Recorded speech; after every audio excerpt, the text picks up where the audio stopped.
Assalamualaikum warahmatullahi wabarakatuh. Alhamdulillahi rabbil alamin wassalatu wassalamu ala asrafil anbiya'i wal mursalin wa ala alihi wa ashabihi ajma'in. Kembali kita melanjutkan kajian dari kitab Qu'udul Lujaini, masih dalam pembahasan muqaddimah dari kitab ini. Sekarang kita membahas secara global pembahasan tentang 4 fasal. Bahwasanya di mana dalam pertemuan yang berlalu di dalam kitab ini terdapat 4 fasal dan 4 khatimah. Maka musannif pengarang kitab ini menjelaskan terlebih dahulu secara global isi masing-masing pembahasan dari fasal-fasal tersebut. Qala al-musannifu rahimallahu ta'ala wa nafa'ana bi ulumihi fid dharaini amin ya rabbal alamin. Bismillahirrahmanirrahim. Al-faslul awwalu fi bayani huquqiz zaujatil wajibati ala zauji. Bermula fasal yang pertama itu pada menjelaskan hak-hak istri yang wajib atas suami. Jadi pembahasan fasal yang pertama secara global menjelaskan berkenaan dengan hak istri yang mesti atau yang wajib dipenuhi oleh suami. Wa ya husnul isyrati, dan dianya hak-hak istri yang wajib dipenuhi suami adalah baik bergaul. Jadi sebagai seorang suami mesti bertutur kata yang baik, yang sopan kepada istri. Dan juga sang suami mesti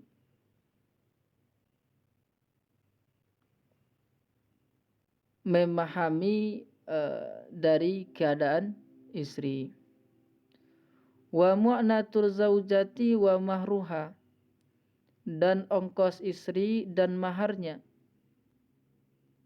Artinya sang suami memberikan biaya atau ongkos kepada istri dan membayarkan mahar. Karena mahar ini merupakan hak dari istri yang wajib dibayarkan oleh suami. Wal qasmu, dan gilir. Artinya kalau lebih mempunyai istri dari 1, 2 atau 3,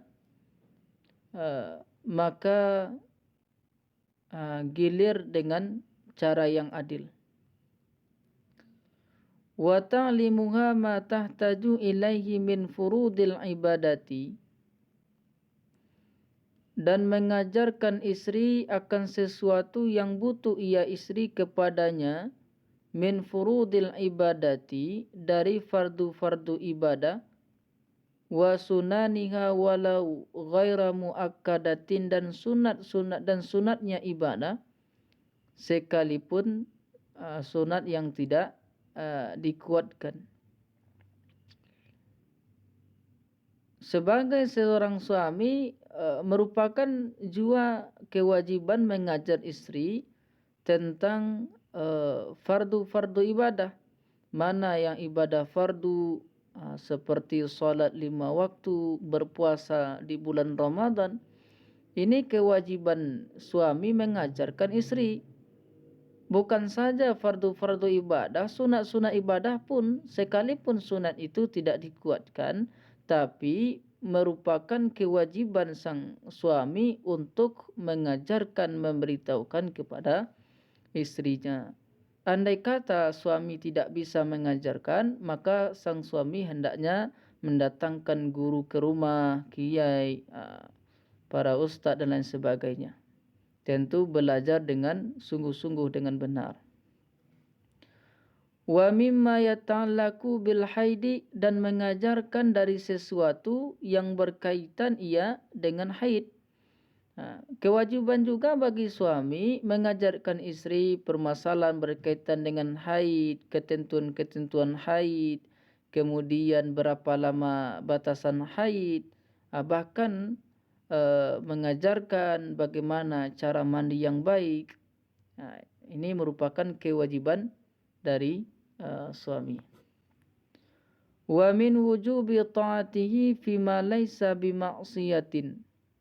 Dan dari wajib taatnya suami pada sesuatu yang tiada maksiat. Jadi suami wajib juga taat kepada istri sepanjang tidak maksiat. Al-faslu tsani fi bayani huquqiz zaujil wajibati ala zaujati. Bermula fasal yang kedua itu pada menjelaskan hak-hak suami yang wajib atas istri. Jadi fasal yang kedua secara global ini kebalikan dari fasal yang pertama. Kalau fasal pertama itu menjelaskan tentang hak istri yang wajib ditunaikan atau dipenuhi oleh suaminya. Sedangkan fasal yang kedua ini menjelaskan tentang hak-hak suami yang mesti atau yang wajib ditunaikan oleh istri.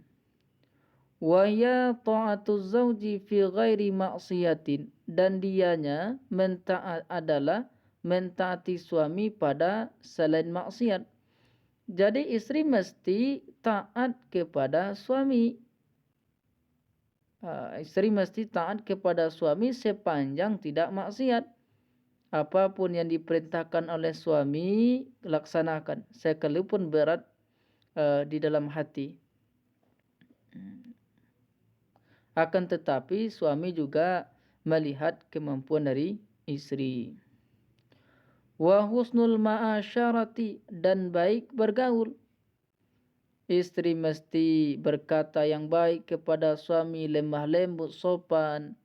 Dan istri tidak boleh suaranya lebih tinggi dari suaminya, kecuali memang dari asalnya suaranya keras atau lebih tinggi dari suara yang lainnya. Wa taslimu nafsiha ilaihi, dan menyerahkan dirinya istri atau perempuan kepadanya suami.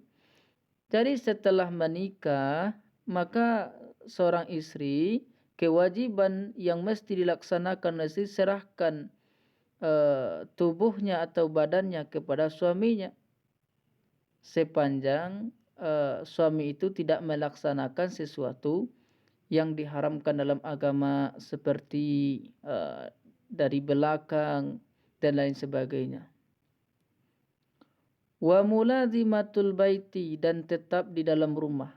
Artinya seorang istri tidak boleh keluar dari rumah pergi kemana-mana kecuali dengan izin suaminya.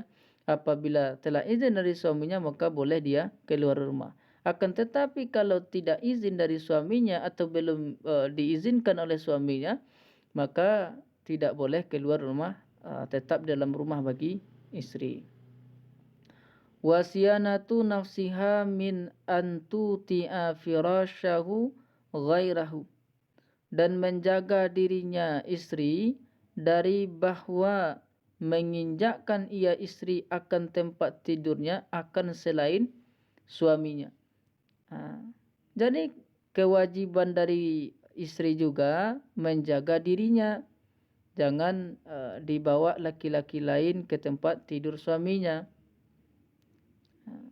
Atau ketika suami tidak di rumah lalu ada tamu atau datang orang lain atau laki-laki yang lain, tidak dibawa masuk, dipersilakan masuk ke dalam rumah demi menjaga diri. Wal yahtijabu an ra'yati ajnabiyyin li syai'in min badaniha walau wajaha. Ini bukan walau wajaha wa kafaiha, dan menutup dari pandangan laki-laki lain bagi sesuatu daripada badannya sekalipun wajah dan dua telapak tangannya. Kenapa? Izin nazaru ilaihima haramun. Karena memandang kepada keduanya haram. Jadi menjaga pandangan, menutup dari pandangan laki-laki lain dari badan kita, sekalipun itu wajah dan dua telapak tangan. Karena memandang kepada keduanya itu haram. Walau mantifa'i syahwati wal fitnati, sekalipun beserta tidak ada syahwat dan fitnah. Jadi walaupun tidak ada syahwat, tidak menimbulkan syahwat dan tidak menimbulkan fitnah, tetap juga haram memandang kepada keduanya. Wa tarku mutalabatiha lahu bima fawqal hajati, dan meninggalkan menuntutnya istri kepada suami dengan sesuatu yang di atas hajat. Jadi istri tidak boleh menuntut suami yang tidak berhajat kepada sesuatu itu. Seperti meminta kepada suami, menuntut kepada suami untuk dibelikan mobil, padahal kita belum mempunyai anak, masih bisa kita memakai motor. Maka bagi istri tidak boleh menuntut suami yang melebihi dari hajat. Walau alimat qudratahu alaihi, sekalipun mengetahui ya istri akan kemampuannya suami di atasnya sesuatu. Walaupun istri mengetahui dengan gaji suami mampu untuk membeli barang tersebut juga tidak boleh menuntut yang lebih dari hajat sesuai dengan hajat kebutuhan kita. Wa ta'affufuha an tanawuli ma yaksibuhu minal malil harami, dan antinya istri dari memakan sesuatu yang mengusahakan suami akannya sesuatu dari harta yang haram.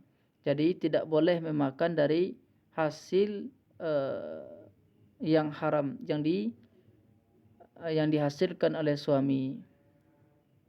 Tetapi bagaimana caranya? Beritahukan kepada suami dengan lemah lembut, dengan penuh santun, untuk tidak bekerja atau menghasilkan harta dari harta yang haram.